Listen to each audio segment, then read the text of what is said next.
Good evening friends. দেখো torch light জ্বালিয়ে আমি ভিডিও শ্যুট করছি। এখন দোকান বন্ধ করে দেবো, কারণ এখন আমি আরেকটা কাজ করবো। চলো তোমাকে দেখাচ্ছি আমি। তো তখন আমি দোকানটা বন্ধ করে দিই, তারপরে আসছি। বাং চেয়াগো কম বাজার খয়, বাজার খয় চেয়াগো কম। এই যে দেখো বৃষ্টি বৃষ্টি, 1.5 ঘন্টা হয়ে গেল বৃষ্টি, আর মুরগিটা ভিজে যাচ্ছে। তো চলো ফ্রেন্ডস, এই ভিডিওটা যখন আমি নিই তখন বিকেল 5টা বাজে, পুরো অন্ধকার অন্ধকার হয়ে গেছিলো, বাট ক্যামেরাটা একটু আলো লাগছে। আর সমানই 4 দিন ধরে বৃষ্টি হয়েই যাচ্ছে। আর এই বৃষ্টিতে তোমরা সবাই ভালো আছো তো অবশ্যই কমেন্টে জানাবে। তো তারপরে ফ্রেন্ডস চলো আমি রান্নাঘরে চলে এসেছি, কারণ আজকে রাতে রুটি হবে, মানে বাবা মা আর আমাদের 3 জনের জন্য রুটি বানাবো।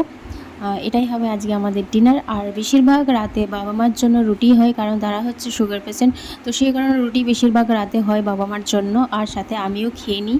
তো চলো, এই যে জলও গরম করে নিয়েছিলাম, আর এই গরম জলে, ফুটন্ত গরম জলে আমি আটাটা মেখে নেব, কারণ গরম জলে আটা মাখলে পরে রুটিটা একটু নরম নরম হয়, আর বাবা সেটা খেতে পছন্দ করে। সে কারণে, আর বাবা তার মধ্যে দাঁতেরও প্রবলেম রয়েছে, দাঁতে ব্যথা রয়েছে, তো সে কারণে গরম জল দিয়েই আটা মাখা হয়। তো চলো, এই যে আমি তো আমার কাজ করে নিচ্ছি, তারপরে এক এক করে রুটিগুলো বেলে নেব, তারপরে পরে ভাজবো, কারণ একসাথে দুটো কাজ আমি করতে পারবো না। রুটি বেলবো আবার ভাজবো, এগুলি বেলে নেবো, তারপরে পরে এক এক করে ভেজে নেব।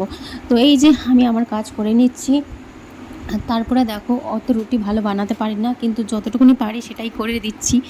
আর এই দেখো এক এক করে আমি ভেজেও নিচ্ছি, আর রুটিটা বেশ ভালোই ফুলছে, আর ভালোই ফুলে, ভালোই পারি মোটামুটি, আর কিছু বলার নেই। তো চলো, এক এক করে সব রুটি আমি ভেজেও নিয়েছি। তো এইটুকুনি আমি শেয়ার করলাম আজকের মানে সন্ধ্যাবেলাটা তোমাদের কাছে। তোমাদের কেমন লাগলো অবশ্যই কমেন্টে জানাবে। চলো, তো তখন তোমরা সবাই খুব ভালো থাকবে, সুস্থ থাকবে। আবার নতুন একটা ব্লগ নিয়ে আসবো অবশ্যই। তো চলো, এখনই তোমাদের সবাইকে গুড নাইট অ্যান্ড টাটা।